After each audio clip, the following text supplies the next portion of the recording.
तो वैदिक शास्त्रों में चर्चा करते हुए आज हम चर्चा करेंगे चारों वेदों पे। छोटा छोटा जानेंगे कि थोड़ा उसमें है क्या चीज, क्या लिखा हुआ है। तो सबसे पहले है ऋग्वेद। मैं स्क्रीन जो है आपके साथ शेयर करता हूं।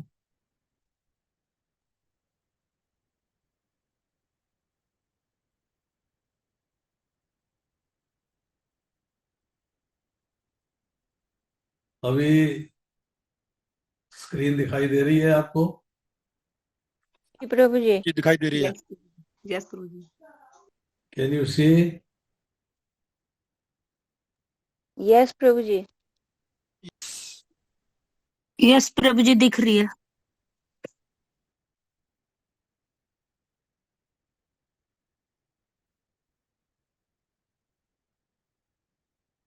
दिख रही है? चलिए, सुनाई दे रहा है? यस हाँ जी प्रभु जी।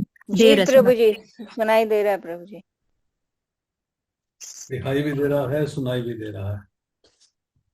तो ऋग्वेद के बारे में चर्चा है। ऋग्वेद को कहा जाता है पवित्र ध्वनियों का वेद, स्तुतियों का वेद। इसमें अग्नि और इंद्र की स्तुतियों के बारे में दिया गया है। मंत्र है अग्नि और इंद्र की स्तुतियों के बारे में। ऋग्वेद का जो नाम है वो लिया है मूल शब्द ऋक से। ऋक का अर्थ होता है पूजा करना। ऋग्वेद को प्रशंसा का वेद कहा जाता है। अधिकांश श्लोक असंख्य देवताओं की स्तुति में है। इसी वेद में हमें पुरुष सूक्त मिलता है। पुरुष सूक्त की चर्चा भागवतम में भी हुई है, तीसरे स्कंद में। इस वेद के कुछ छंदों में पाए जाने वाले मंत्र ओम तत्सत का वर्णन भगवत गीता में किया गया है। सृष्टि के आरंभ से ही ओम तत्सत इन तीन शब्दों का प्रयोग परम सत्य को इंगित करने के लिए किया जाता था, भगवान के लिए किया जाता था। ओम तत्सत।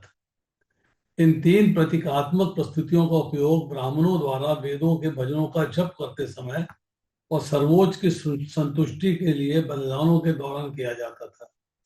ऋग्वेद से जुड़े पुजारी को होत्र अर्थात आहुति देने वाला कहते हैं।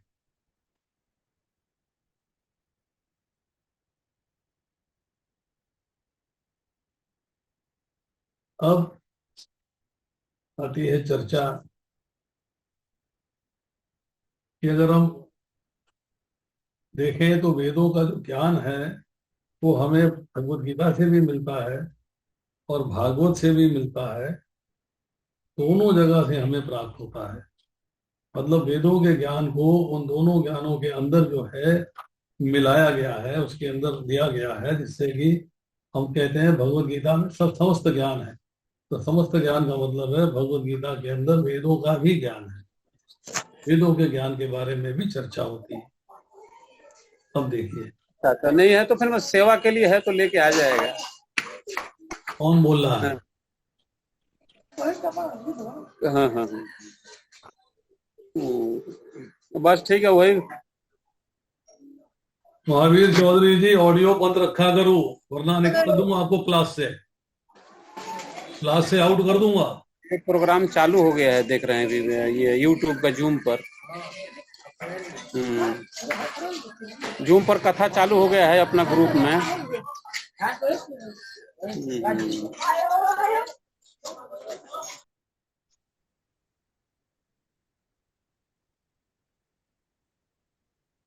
ऋग्वेद से जो मंत्र है उनका उच्चारण जब किया जाता है यज्ञ के अंदर, तो जो पुजारी ऋग्वेद के मंत्रों का उच्चारण करता है उसे होत्र कहते हैं, अर्थात आहुति देने वाला कहते हैं। इसका सामान्य विषय जो है देवताओं की स्तुति करना है। धन, स्वास्थ्य, दीर्घ आयु, सुरक्षा और जीत जैसे सांसारिक लाभों के लिए देवताओं से अनुरोध करना है।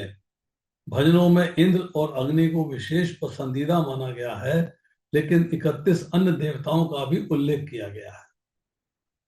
फिर भी ऋग्वेद में हमें उस काल के लोगों के सामाजिक, आर्थिक, राजनीतिक और धार्मिक जीवन के बारे में जानकारी मिलती है, ब्रह्मांड की रचना से लेकर प्राकृतिक ईश्वर का विचार पहली बार इसी ग्रंथ से सामने आया। मतलब भगवान का प्राकट्य इस संसार में है, उसको प्राकृतिक ईश्वर कहते हैं। उसका भी विचार पहली बार इसी ग्रंथ से सामने आया। ऋग्वेद में ऋग्वैदिक सभ्यता की सामाजिक, धार्मिक, राजनीतिक और आर्थिक पृष्ठभूमि का विस्तार से वर्णन है। यद्यपि एकेश्वरवाद ऋग्वेद के कुछ भजनों की विशेषता है, प्रकृति बहुदेववादी और द्वैतवाद को ऋग्वेद के भजनों के धर्म में देखा जा सकता है।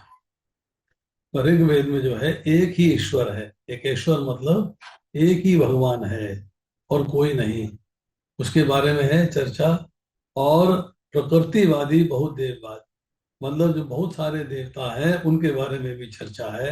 और अद्वैतवाद मतलब आत्मा और भगवान एक ही हैं, उसके बारे में भी चर्चा है। अब आती है ऋग्वेद की रचना। ये थोड़ा डिफिकल्ट है समझने में। ऋग्वेद जो है संहिता, जो हमने पहले पढ़ा था, संहिता, ब्राह्मण, आरण्यक और वेदांत, तो संहिता का अंश है। ऋग्वेद का जो मंत्र है वो सारे संहिता में इंक्लूड होते हैं। इस मंत्रों के संग्रह में 1017 या 1028 भजन या सूक्त शामिल हैं। मतलब 1028 मंत्र इसमें शामिल हैं। अब 1028 को उन्होंने 10 अध्यायों में या 10 मंडलों में डिवीट किया है। जैसे भागवतम में 12 कैंटो हैं, इसी तरह इसके अंदर जो है 10 मंडल हैं या 10 अध्याय। इसमें टोटल 10,600 छंद हैं जो 8 अष्टकों में विभाजित हैं। मतलब 8-8 लाइनों का जो है 8-8 अष्टक, 8-8 छंदों का जो है एक डिवीजन है। और हर एक छंद, हर एक अष्टक में 8 अध्याय हैं जो विभिन्न समूहों में विभाजित है। उनको फिर फर्दर डिवाइड किया गया है और प्रत्येक भजन को औसतन 10 छंद देते हैं। सो 10 छंद का एक भजन बना। सबसे छोटे भजन में केवल एक छंद है और सबसे लंबे में 28 छंद है।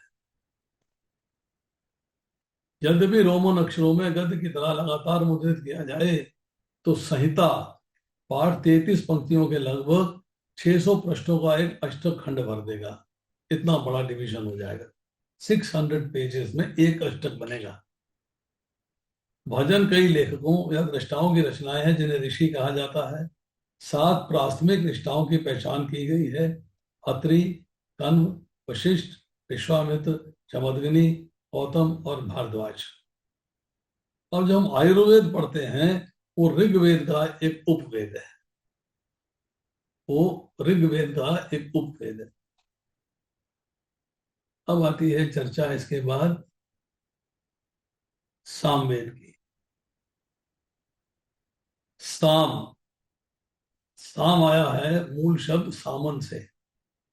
सामन जिसका अर्थ है संगीत या गायन, तो इसको जो है धुनों का वेद कहा जाता है। गायन के लिए प्रार्थना और भजन है इसके अंदर।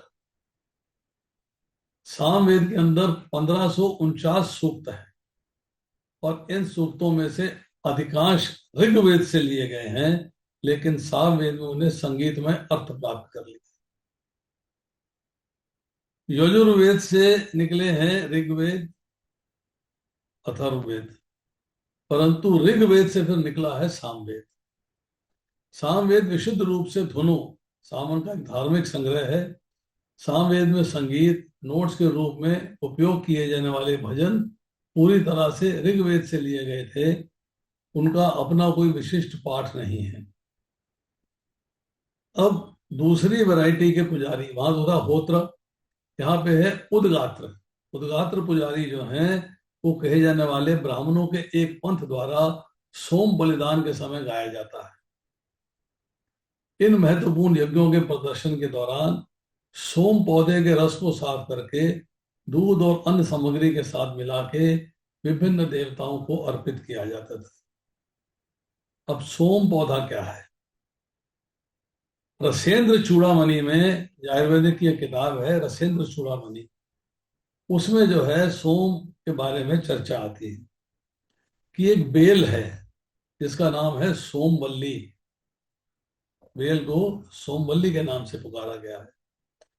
उन सोमवल्ली बेल के अंदर जो है 15 गांठें होती हैं और हर गांठ से एक पत्ता निकलता है।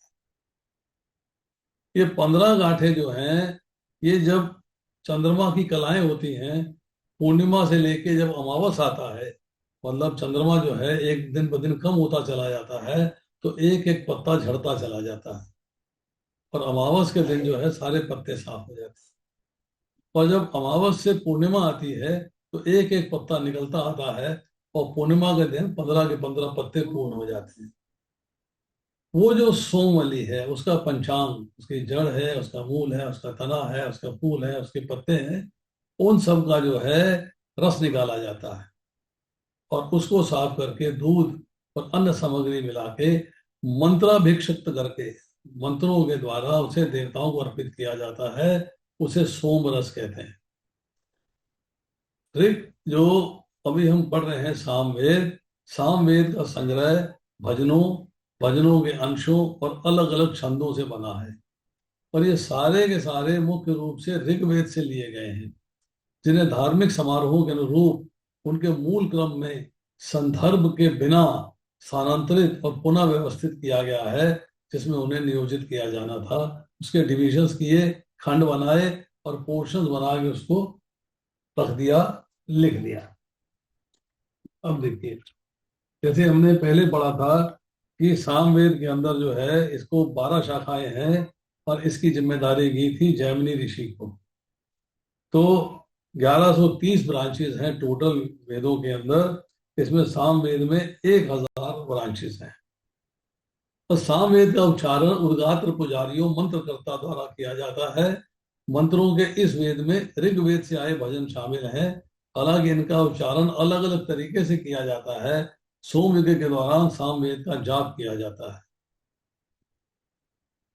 यज्ञ या बलि पूजा के दौरान पुजारी व्यवस्थित तरीके से तीनों वेदों के मंत्रों का उच्चारण करेगा। होत्र पुजारी ऋग्वेद के मंत्रों का जाप करेगा, अधर्व्यू पुजारी यजुर्वेद के मंत्रों का जाप करेगा और ये पुजारी जो है विस्तृत विशिष्टताओं के अनुसार विभिन्न यज्ञ कृत्यों में प्रदर्शन में व्यस्त रहते थे। और उद्गात्र पुजारी बैठते थे बांसुरी या वीणा जैसे किसी संगीत वाद्य यंत्र की संगत में सामवेद के भजन गाते थे। यदि ऋग्वेद शब्द है तो सामवेद गीत का अर्थ है, या ऋग्वेद ज्ञान है तो सामवेद उसका बोध है, ऋग्वेद पत्नी है तो सामवेद उसका पति है, और जो गंधर्व वेद है वो सामवेद का उपवेद है। कभी आप महाराष्ट्र में जाइए, पंढरपुर के मंदिर के अंदर सुबह 4 बजे भक्त आते हैं जो कि घुंघरू पहन के नृत्य करते हैं और वहां सामवेद के भजन गाते हैं। ये वहां की क्वालिटी है, वहां की खासियत है। उसके बाद अब चर्चा आती है यजुर्वेद के बारे में। यजुर्वेद को पूजा का यज्ञ अर्थात पूजा के रूप में संबोधित करता है। यह यज्ञ प्रार्थना का वेद है। यजुर्वेद मंत्रों का एक संग्रह है जो अक्सर ऋग्वेद से लिया गया है, जिसका उपयोग यज्ञ अनुष्ठानों के दौरान विशिष्ट उपयोग के लिए किया जाता है और धार्मिक संस्कारों के प्रदर्शन के लिए जो कोड हैं, प्रक्रियाएं हैं, उनको निर्धारित करता है। इसमें यज्ञ में आहुतियां देने के लिए स्तोत्र हैं। मंत्र प्रभाग में 40 अध्याय हैं जो कर्म कांड की व्याख्या करते हैं। इसमें बलिदानों के निर्देश शामिल हैं। ये एक औपचारिक धर्म की मांगों को पूरा करता है। यजुर्वेद व्यवहारिक रूप से उन पुजारियों के लिए एक मार्गदर्शक के रूप में कार्य करता है जो गद्य प्रार्थनाओं और बलिदान सूत्रों यजुस को एक साथ बताते हुए बलि कार्यों को अंजाम देते हैं। मतलब यज्ञ के अंदर यजुर्वेद के मंत्र जो हैं वो गाए जाते हैं। अब यजुर्वेद के विभाग क्या है? यह वेद 2 भागों में तैत्तिरीय संहिता और वाजस्नेही संहिता में विभाजित है। पहले भाग में इसकी संहिता ब्राह्मण भागों के लिए काला कृष्ण यजुर्वेद भी कहा जाता है, इसमें मंत्र शामिल हैं। और दूसरे भाग को श्वेत यजुर्वेद भी कहा जाता है क्योंकि इसका संहिता भाग इसके ब्राह्मण भाग से काफी अलग है। और पूजा के गद्य से संबंधित है। इस प्रकार हमें यजुर्वेद में पूजा की एक व्यवस्थित संहिता विकसित मिलती है। यजुर्वेद में कम से कम 6 पूर्ण आवृत्तियां हैं: मांद्यायना, कण्व, तैत्तिरीय, कथक, वज्रायणी और कपिष्टला। 6 डिविजन हैं इसके अंदर। ये आपको जो है मैं कोशिश करूंगा कि सारा का सारा जो है एक पीडीएफ बना के पोस्ट कर दूं, जिससे कि आपको थोड़ा आसान हो जाएगा कार्य। अब आगे चर्चा अथर्ववेद की।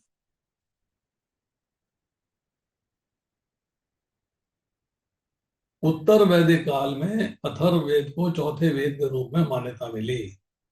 इसमें भजन शामिल हैं जो अधिकतर मानव अस्तित्व के व्यवहारिक और दार्शनिक पहलुओं से संबंधित है। आपके रोजमर्रा के जीवन से संबंधित है। ये भजन सामाजिक आचरण, व्यापार, कृषि में सफलता, मानवीय रिश्ते, मानव कल्याण और ऐसे व्यवहारिक मामलों जैसे विषयों से संबंधित है, सांसारिक मामलों से संबंधित है। अथर्ववेद में अपने समय में प्रचलित मंत्र और आकर्षण शामिल हैं। ये वैदिक समाज की स्पष्ट तस्वीर पेश करता है। इसकी जिम्मेदारी मिली थी अंगिरा ऋषि को। इसमें 9 शाखाएं हैं और 9 ब्रांचेज हैं। हर ब्रांच में 4 सब डिवीजन है। मंत्रों का वेद, शरीर, विश्व का रख रखाव और विनाश। इसमें प्रार्थनाओं, मंत्रों और संस्कारों के छंद शामिल हैं। इसमें बीमारी को ठीक करने के लिए भी छंद हैं। बुरी आत्माओं के खतरे से भी निपटता है। राक्षसों और बुरी आत्माओं को नियंत्रित करने के जादू के सूत्र भी इसके अंदर है। अथर्ववेद में प्रार्थनाएं और जादुई मंत्र शामिल थे। इस वेद से जुड़े पुजारी को पुरोहित या ब्राह्मण कहा जाता है। ग्रह सूत्रों में वर्णित कुछ संस्कार अथर्ववेद से आते हैं। वेदों में से अंतिम ये 3 वेदों से पूरी तरह अलग है और इतिहास और समाज शास्त्र के संबंध में ऋग्वेद के बाद महत्व में है। इंपॉर्टेंस है इसकी ऋग्वेद के बाद। अथर्ववेद में ऋग्वेद की सामग्री भी शामिल है, लेकिन ये मंत्र दैनिक जीवन की व्यवहारिक रोजमर्रा की वास्तविकताओं को संबोधित करते हैं। डेली रूटीन एक्टिविटीज, क्या करना चाहिए, कैसे करना चाहिए, उसके लिए मंत्र है इसके अंदर। इस वेद में एक अलग ही भावना व्याप्त है। इसकी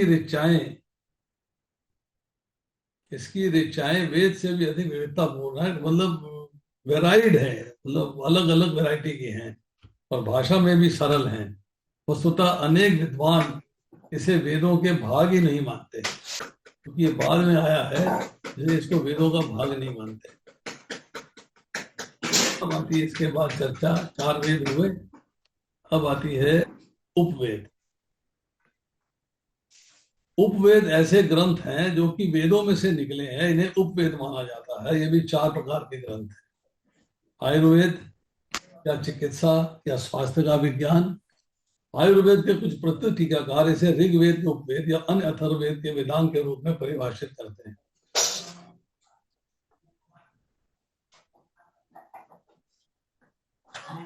हम लोग आयुर्वेद की बात करते हैं तो आयुर्वेद जो है वेदों का एक अंश है, इस बात को स्वीकार करना चाहिए।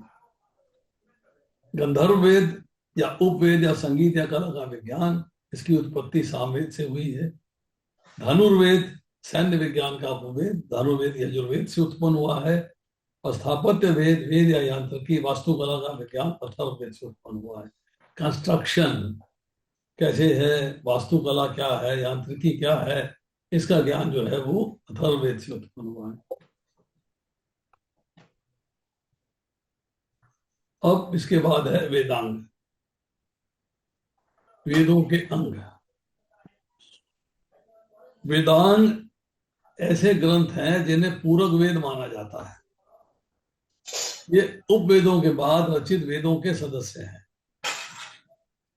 परंपरा से 6 वेदांग हैं। वेदों को ठीक से समझने के लिए व्यक्ति को इसका अध्ययन करना चाहिए। वेदांग उन ग्रंथों का संग्रह है जो वेदों को पवित्र जीवन की एक व्यापक प्रणाली के रूप में समर्थित और लागू करते हैं। वेदों में ज्ञान के 6 पहलू हैं, 6 डिविजन्स हैं। पहली शिक्षा, शिक्षा में आता है तुलनात्मक विज्ञान, मतलब बोलने में जो आपकी उच्चारण है उसमें जो क्वालिटीज होनी चाहिए उसके बारे में जो ज्ञान है वो ध्वन्यात्मक विज्ञान उच्चारण कहलाता है।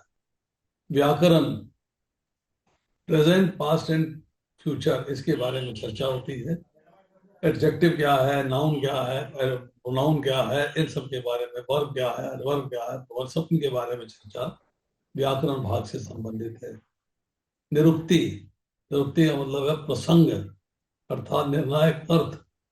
वेदों में आए अस्पष्ट शब्दों और वाक्यांशों का शब्दकोश, डिक्शनरी है ये।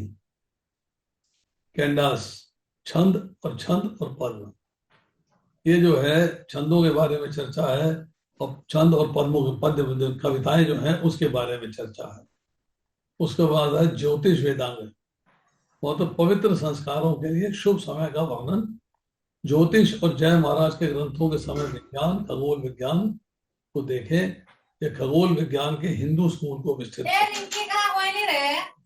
और छठा है कल्प। कल्प मतलब अनुष्ठान, धार्मिक अनुष्ठानों का।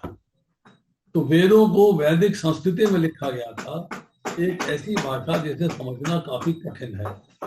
इसके अलावा वेदों का अध्ययन करने से पहले व्यक्ति को वेदांग अर्थात शिक्षा, उच्चारण करना आना चाहिए। कल्प मतलब यज्ञ, विद्या, धार्मिक अनुष्ठान आने चाहिए। व्याकरण अर्थात ग्रामर आनी चाहिए। निरुक्ति, निरुक्ति का मतलब है प्रसंग, अस्पष्ट शब्दों का उत्तर आना चाहिए। और ज्योतिष, खगोल विज्ञान और छंद, मैट्रिक्स एंड लय का भी अध्ययन करना चाहिए। इस सारे अध्ययन के लिए बहुत समय की आवश्यकता होती है। वेदों का अध्ययन करने के और याद रखने है कि स्मृति के आधार पर उचित प्रशिक्षण और शिक्षण के अभाव में अब इसे लागू नहीं किया जा सकता। आज की डेट में तो पढ़ता नहीं, क्योंकि it is very difficult to understand.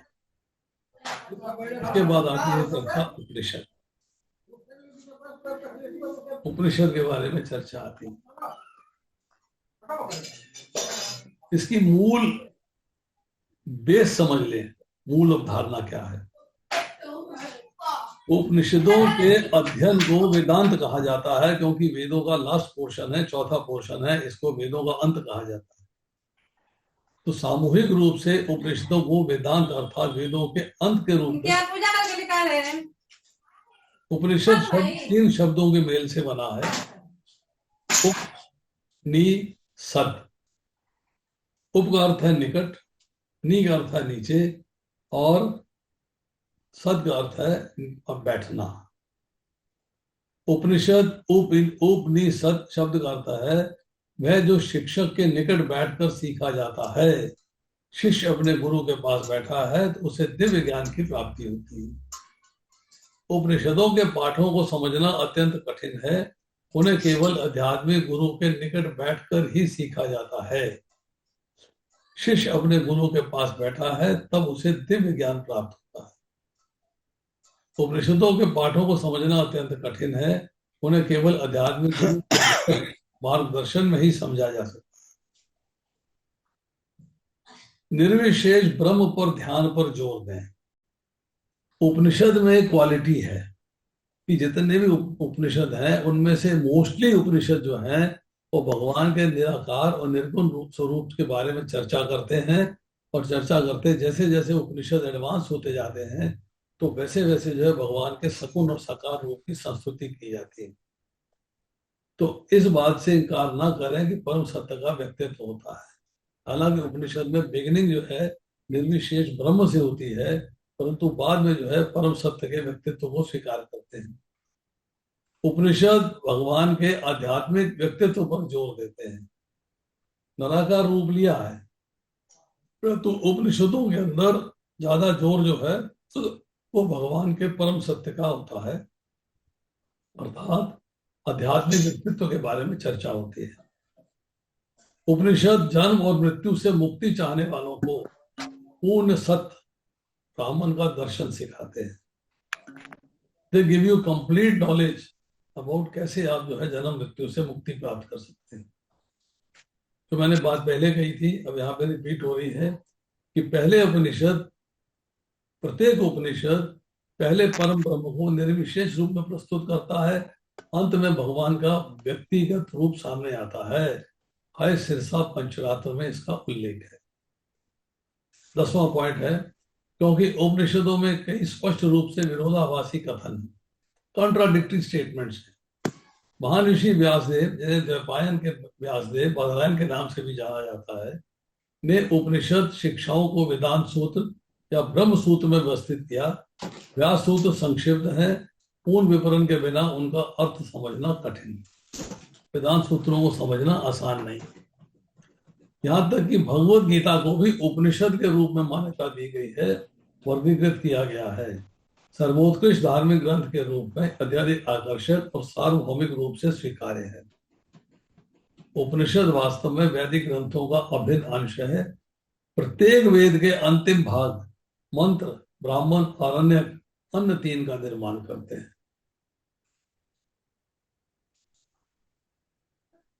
विद्वानों का मानना है कि वेद मंत्रों के मंत्र भाग, जो संख्या में 4 हैं, ऋग्वेद, यजुर्वेद, सामवेद, अथर्ववेद, प्राचीन भारत के सबसे पुराने धार्मिक ग्रंथ हैं, जो मुख्य रूप से कई देवताओं की स्तुति में रचित स्तोत्र हैं। अब चर्चा आती है ब्रह्म को समझना। ब्रह्म शाश्वत है, अव्यक्त वास्तविकता है, जिससे सभी अभिव्यक्तियां उत्पन्न होती हैं, जिसमें विश्राम करती है। मतलब सब कुछ ब्रह्म से प्रकट होता है, ब्रह्म में लीन हो जाता है। ब्रह्म का मतलब है भगवान। जब भगवान अव्यक्त होते हैं, दिखते नहीं है, तो उन्हें ब्रह्म ज्योति के नाम से पुकारा जाता है। तो भगवान की ज्योति को देख सकते हैं, भगवान को नहीं देख सकते। ब्रह्म को निर्गुण, गुणों के बिना और रूप निराकार के रूप में वर्णित किया गया है, क्योंकि ये भौतिक इंद्रियों के लिए अकल्पनीय है।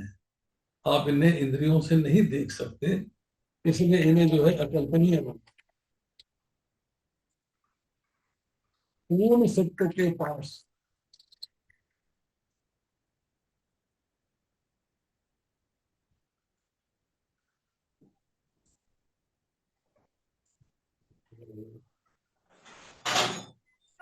सत्य के पास कोई भौतिक पैर और हाथ नहीं है, लेकिन उसके पास आध्यात्मिक हाथ हैं, जिनके द्वारा वह उसे दी गई हर चीज को स्वीकार करता है। भगवान के पास कोई भौतिक आंखें नहीं हैं, लेकिन उनके पास आध्यात्मिक आंखें हैं, जो सब कुछ देखती हैं। उनके पास भौतिक कान नहीं है, जो सब कुछ सुनते हैं। श्वेताश्वर उपनिषद 3.19। मतलब हम जैसों के लिए पूर्ण सत्य के बाद भौतिक हाथ नहीं, आध्यात्मिक है।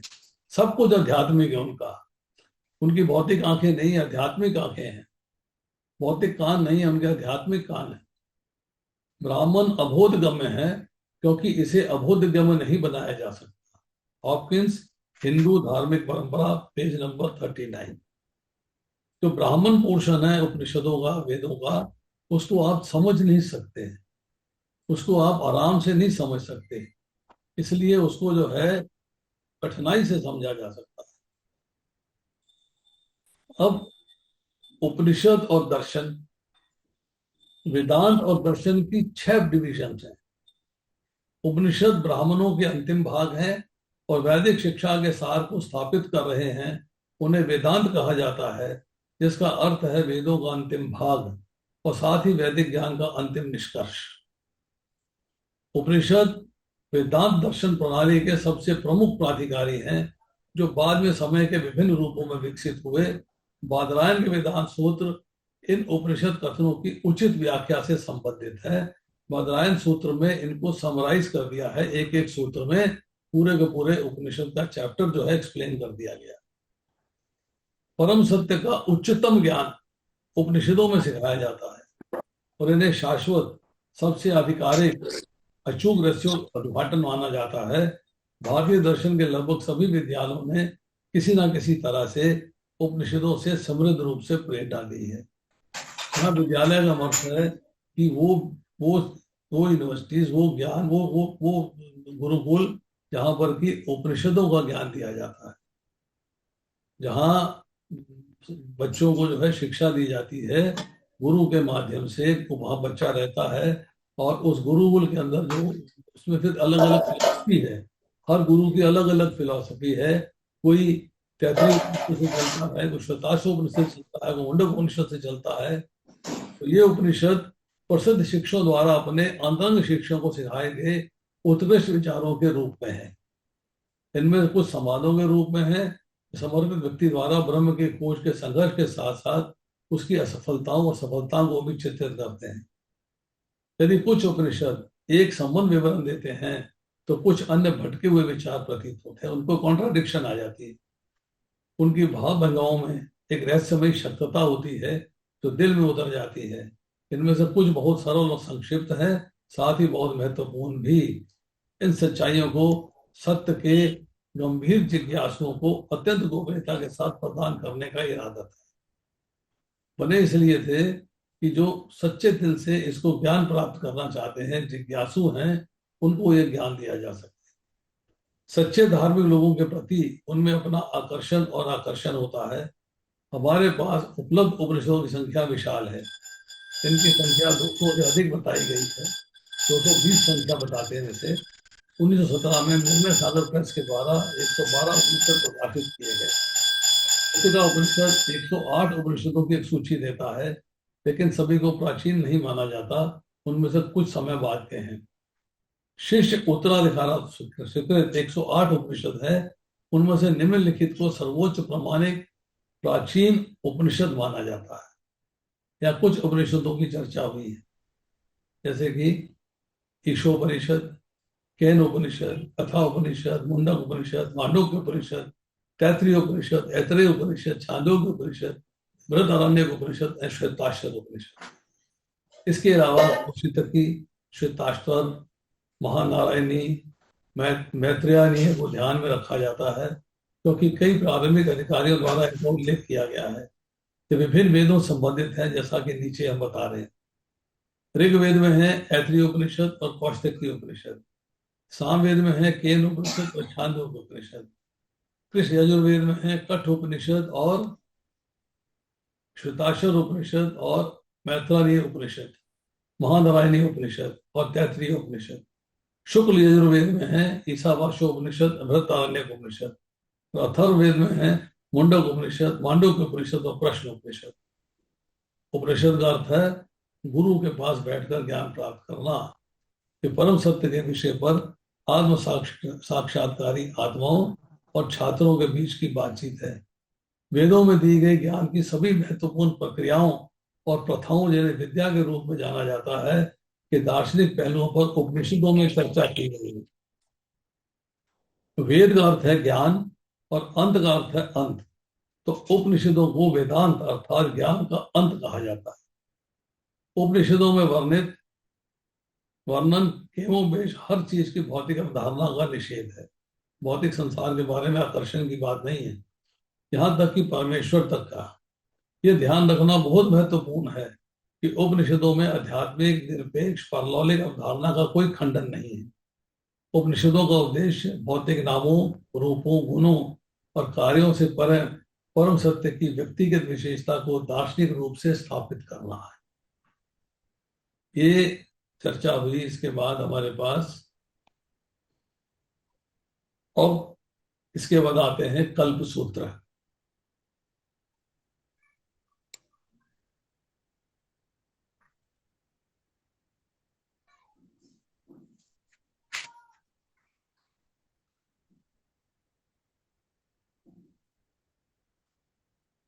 एक वेदांत के अंदर जो है सूत्र थे, न्याय प्रस्थान के अंदर बादरायण सूत्र कहलाते हैं। तो ये कल्प सूत्र हैं। कल्प सूत्र का अर्थ है वेदों से ज्ञान के इन पहलुओं को समझने वाले ऋषियों ने प्रत्येक वेदांत पर सूत्र, छोटे लेकिन शक्तिशाली वाक्यांश जो बहुत सारे अर्थ व्यक्त करते थे, की रचना। एक सूत्र में काफी सारा ज्ञान दिया गया है। सूत्र संक्षिप्त निर्देशों का एक क्रम है जो उन शिक्षाओं को याद करते हैं, सारांशित करते हैं, उन पर प्रकाश डालते हैं और उन्हें जानने वालों के लिए स्वयं स्पष्ट है। आपका पूरा का पूरा उपनिषद एक सूत्र में आ जाता है। सूत्रों का संग्रह एक सहयोगी संस्मरण की तरह है। सूत्रों को समझना अक्सर काफी कठिन होता है और उन्हें पूर्व और निहित ज्ञान और संस्कृति की आवश्यकता होती है।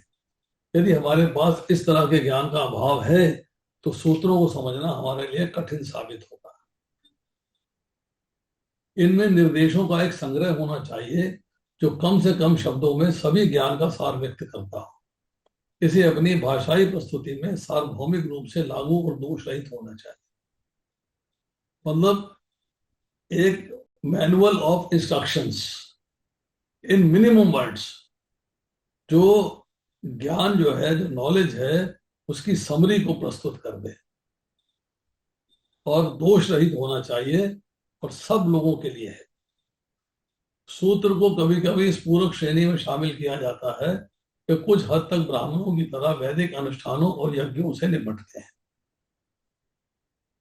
जैसे वैदिक जो ब्राह्मण हम चर्चा करें वेदों के अंदर, उस ब्राह्मण के अंदर जो श्लोक दिए गए हैं, जो मंत्र दिए गए हैं, उसी की तरह सूत्र भी जो है, ये कल्प सूत्र भी जो है, ये वैदिक अनुष्ठान और यज्ञ के अंदर यूज होते हैं। सूत्र या संहिताएं आमतौर पर कंठस्थ करने और उन पर टिप्पणी करने के लिए होती है।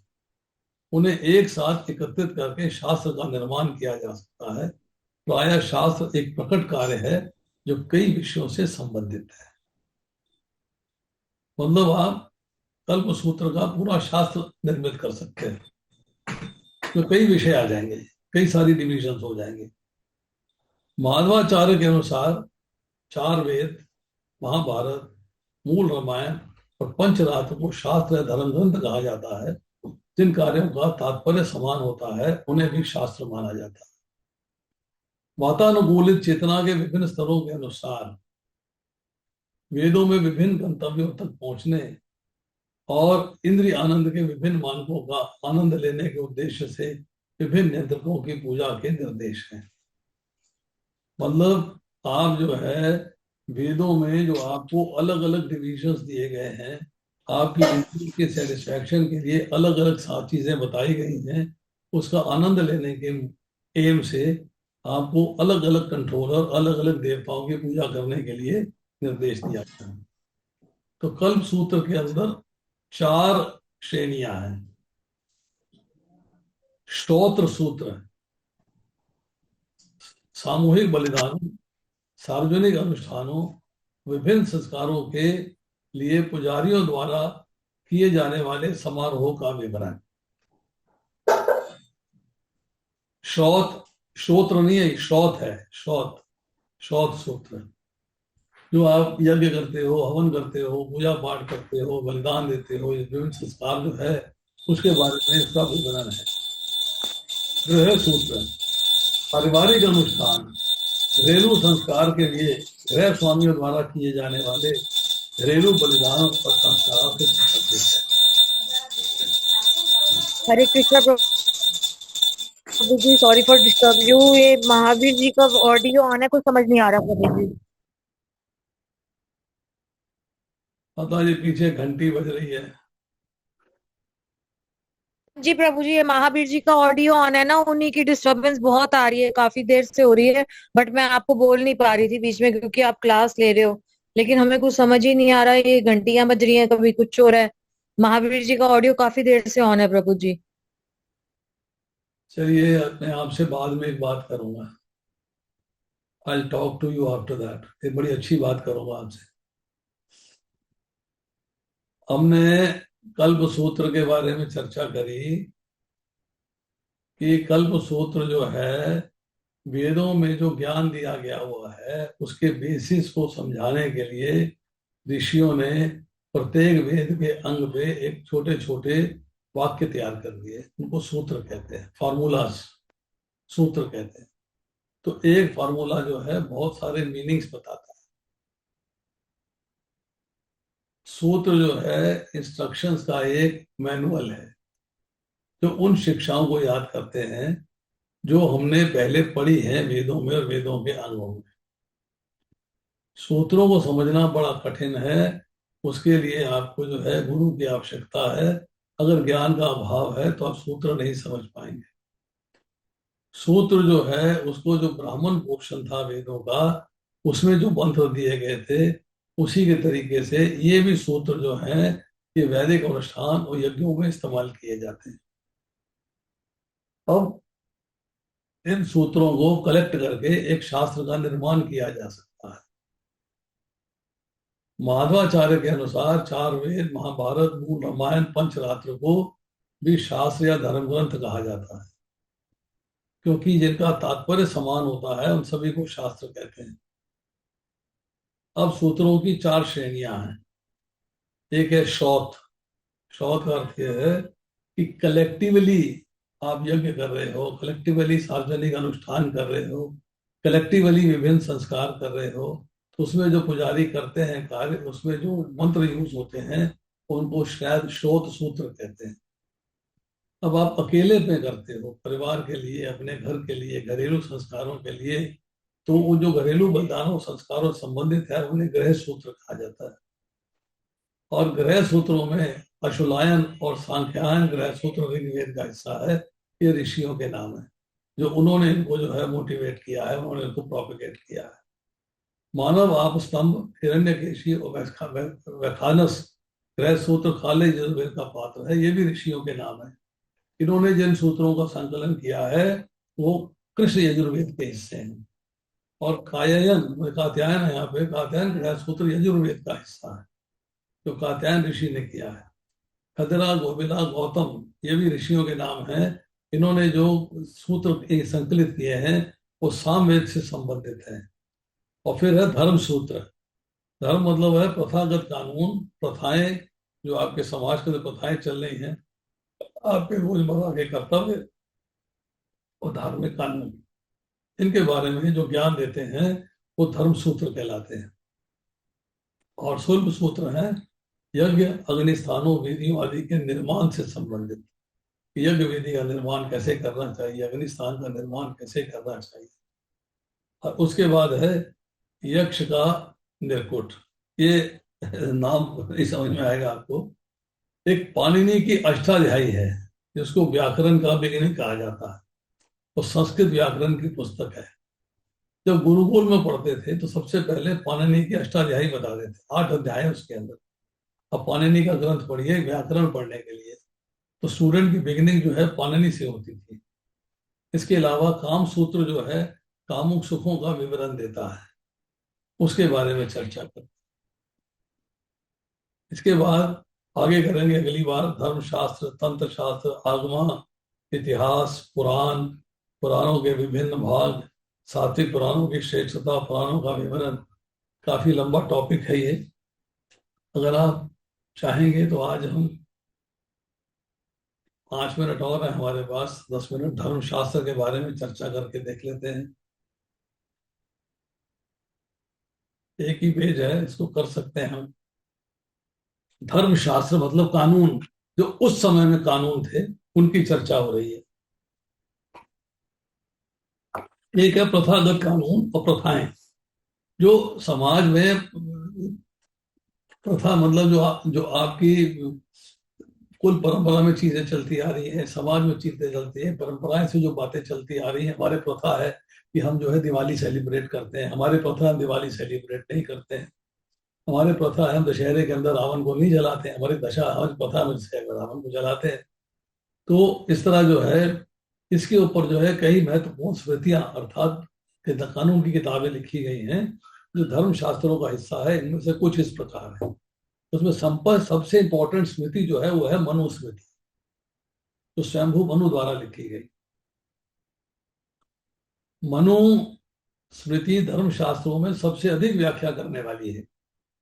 मनु स्मृति ने पहली बार 18 शीर्षकों के अंतर्गत कानूनों की एक स्पष्ट अवधारणा प्रस्तुत की। 18 चैप्टर्स हैं उसके अंदर। वे रहन सहन और जीवन शैली से संबंधित कानून है। कैसे आचरण होना चाहिए, कैसे रहना चाहना चाहिए, कैसी आपकी जीवन शैली होनी चाहिए, चाहे वह वेतन का भुगतान न करना हो, या व्यभिचार या विचार या जुए का मामला हो। ये सब का ज्ञान जो है वो मनुस्मृति में दिया गया है। मनु ने गंभीरता के क्रम में दंडों की चर्चा की है कि किस समस्या में क्या दंड होना चाहिए, क्या पाप किया है उसका क्या दंड होना चाहिए। तो कई लोग नागरिक कानूनों, प्रशासनिक न्याय से लेके धार्मिक संहिताओं का पालन तक से संबंधित थे। कि जैसे आजकल है सिविल लॉज है, क्रिमिनल लॉज हैं, ऐसे उस जमाने में भी जो एक एडमिनिस्ट्रेटिव लॉस थे, जो सिविल लॉस थे, उनके बारे में भी संस्थाओं में चर्चा हुई। मनुस्मृति में समाज के विभाजन वर्णाश्रम की व्यवस्था की अवधारणा की चर्चा की गई कि समाज को जो है 4 वर्गों में कैसे बांटा गया, ब्राह्मण, क्षत्रिय, वैश्य और शूद्र, इनमें कैसे बांटा गया है। ब्रह्मचर्य, गृहस्थ, वानप्रस्थ और संन्यास, इनमें कैसे बांटा गया है। इस प्रकार मनुस्मृति तत्कालीन सामाजिक जीवन का बोध कराती है। उसके बाद दूसरी है याज्ञवल्क्य स्मृति। इसमें कानून की अवधारणा को व्यवस्थित किया। नंबर 1 जो आपके लॉ है उसकी अवधारणा को व्यवस्थित किया, और उसके जो ज्ञान दिया गया है उसको बाकी स्मृतियों से अलग कर दिया। सभी वेदों, वेदांगों, 14 विद्याओं को संदर्भित किया है। इनमें ब्राह्मण, पुराण, धर्मशास्त्र आदि के मठों का भी उल्लेख है। इसने सती प्रथा, व्यापार के लिए नियम और सिक्कों के लिए साझेदारी की अवधारणा आदि जैसी प्रथाओं को बढ़ावा दिया है। अब आप कहेंगे सती प्रथा को बढ़ावा दिया, कि उस जमाने में सती प्रथा जो है एक इंपॉर्टेंट चीज थी, आज के युग में नहीं है, पर उस जमाने में थी। व्यापार के लिए नियम, सिक्कों के लिए साझेदारी, मतलब मनी आपको बांट के लेना चाहिए, उसकी साझेदारी, इन जैसी प्रथाओं के बारे में चर्चा करी। फिर है नारद जी की लिखी स्मृति। नारद स्मृति ने फिर आगे की व्याख्या दी कि मनु ने जो बातें बताई थी उसमें कुछ संशोधन जोड़े। जैसे आजकल हमारे लॉ में जो हमारा संविधान है उसमें संशोधन आ जाते हैं, 11वां, 42वां, 43वां, 44वां संशोधन आ गया। इस तरह उसमें भी उन्होंने संशोधन जोड़े कि महिलाओं का पुनर्विवाह, जुए के नियम, उत्तराधिकार के कानून के बारे में बात करते हैं। फिर है बृहस्पति की द्वारा लिखी गई स्मृति। उल्लेख है कि न्यायाधीशों को केवल शास्त्रों, कानूनों पर भरोसा नहीं करना चाहिए, बल्कि उन्हें न्याय को बनाए रखने के लिए अपने ज्ञान का उपयोग करना चाहिए। इसके बाद कौटिल्य स्मृति। कौटिल्य ने धर्म अर्थात पवित्र कानून, व्यवहार अर्थात अनुबंध, चरित्र अर्थात प्रथा और राजशासन अर्थात शाही फरमान को कानून के 4 पैर बताया। धर्म, व्यवहार, चरित्र और राजशासन, ये 4 पैर बनाए। तो ये जो है धर्मशास्त्र थे, कानून थे।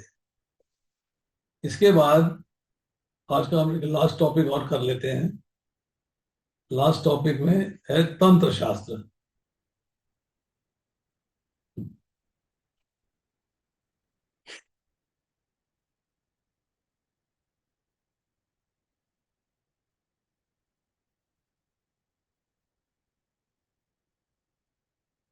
जो लोग वैदिक शुद्धिकरण की प्रक्रिया के मानक से नीचे हैं, अभी वेदों तक नहीं पहुंचे हैं, उनके लिए तंत्र शास्त्र मौजूद है।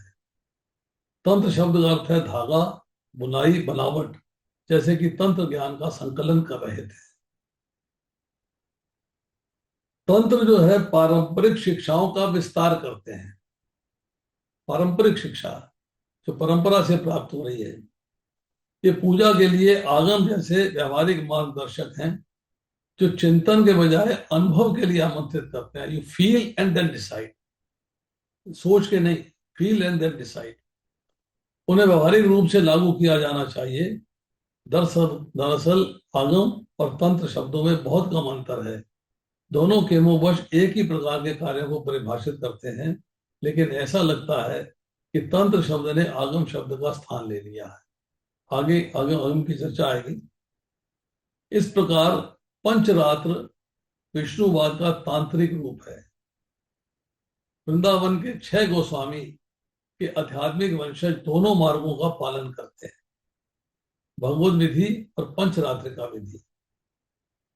पंचरात्रिका विधि एक विधि है, किसने दी है वो अभी आगे चर्चा आएगी। जिसे हम तंत्र विद्या कहते हैं वो तो सिद्धांतों के विश्वास पर आधारित है।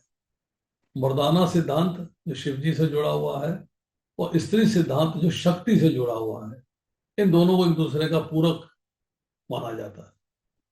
तांत्रिक एकजुट होना चाहते हैं, ये सोचकर कि वे शिव और शक्ति हैं, खुद को राधा कृष्ण मानते हैं।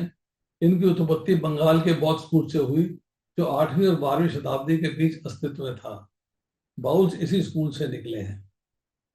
भगवान शिव ने तंत्र शास्त्र दिया। इसमें दो सामान्य वर्गीकरण हैं, राइट एंड लेफ्ट, दाएं और बाएं। सम्यक तंत्र शास्त्र, सम्यक पहलू में उन लोगों के लिए शुद्धिकरण के नियम हैं जो मांस खाने, नशा और अवैध यौन संबंध में लगे हुए हैं। वाम तंत्र शास्त्र, वाम पहलू में निम्न श्रेणी गतियां जैसे काला जादू आदि शामिल। तो पंच रात्रि का विधि, इसका अर्थ यह है कि 5 रात्रि के अंदर शिव जी ने नारद जी को ज्ञान दिया, इसलिए उसको जो है भगवान की भक्ति करने की 5 रात्रि का विधि कहते हैं। तो ये बातें जो हैं या वो एक दिन में तो समझ में आएंगी नहीं, मुश्किल है। अब चर्चा करते हैं अगमा की। अगम, अगम शास्त्र क्या है? छोटा सा है। आगम शब्द का अर्थ है परंपरा। यह कुछ संप्रदाय के ग्रंथों को संदर्भित करता है। आगम संस्कारों से संबंधित है। आगमों में हमें मंत्र, मुद्राएं, यंत्रों और मंडलों का चित्रण मिलता है। वेदों में वर्णित कर्म कांडों में ये बिल्कुल भी व्यक्त नहीं है, कर्म कांडों में ये नहीं आते। इसमें यंत्रों के बारे में चर्चा मिलती है, मंडलों के बारे में चर्चा मिलती है, मुद्राओं के बारे में चर्चा मिलती है और मंत्र के बारे में चर्चा मिलती है। आगम आमतौर पे शिव जी की प्रेरणा के ग्रंथ हैं, लेकिन कुछ पंचरात्रों से जुड़े हैं और वैष्णव प्रेरणा के हैं। हालांकि संहिताओं को वैष्णव परंपरा से संबंधित माना जाता है, लेकिन एक शिव संहिता भी है। आगम ऐसे शास्त्र हैं जो अनुशंसा करते हैं कि ब्राह्मण भगवान के सर्वोच्च व्यक्तित्व के चतुर्भुज रूपों की पूजा करते हैं। ऑस्कर संहिता, मतलब इसमें जो है वर्ण वाले ब्राह्मण की चर्चा हो रही है कि सर्वोच्च चतुर्भुज रूपों की पूजा करते हैं। और विभिन्न यंत्रकों की पूजा आगम उत्पन्न शास्त्र, अर्थात आप अपनी चेतना के विभिन्न स्तरों के अनुसार वेदों में विभिन्न गंतव्यों तक पहुंचने और इंद्रिय आनंद के विभिन्न मार्गों का आनंद लेने के उद्देश्य से अलग अलग देवताओं की पूजा के निर्देश हैं। और आगम जो है पुस्तकें हैं जिन्हें उद्देश्य के लिए 5 में वर्गीकृत किया गया है। ऊर्जा अर्थात शक्ति, शाक्तागम। दृश्यमान स्रोत अर्थात सूर्य, सूर्य अर्थात सौर आगमा।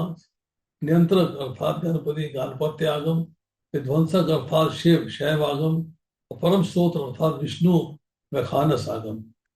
आगमों में उपागम और पद्धति जैसे सहायक ग्रंथ भी हैं जो प्राचीन ज्ञान को विस्तृत करते हैं। ये हमारी चर्चा जो है काफी हो गई इसके अंदर, तो अभी हम जो है इसके बाद चर्चा हमारे पास थोड़ी सी बची है, तो अगली बार करेंगे इतिहास, पुराण, पुराणों के विभिन्न भाग, सात्विक पुराणों की श्रेष्ठता, और जो पुराणों का विवरण, राजसिक पुराणों का, सात्विक पुराणों का विवरण और तामसिक पुराणों का विवरण। तो इसके बाद है टाइम, वैदिक शास्त्रों में टाइम की क्या महत्ता है, तो उसके बारे में चर्चा करेंगे। अभी हम स्क्रीन को समाप्त करते हैं। और आज लिमिटेड से लोग हैं, जिन्होंने सुन लिया, जो नहीं सुना, नहीं सुना। महावीर चौधरी जी, आपसे एक हाथ जोड़ के रिक्वेस्ट है, अपना ऑडियो ऑफ रखिए, और नेक्स्ट टाइम आपको ज्वाइन करते ही मैं आपको आउट कर दूंगा, डिस्टरबेंस होती सबको। आप स्टार्ट करिए, ऑडियो ऑफ कर दिए, सुनते रहिए। क्या समस्या है?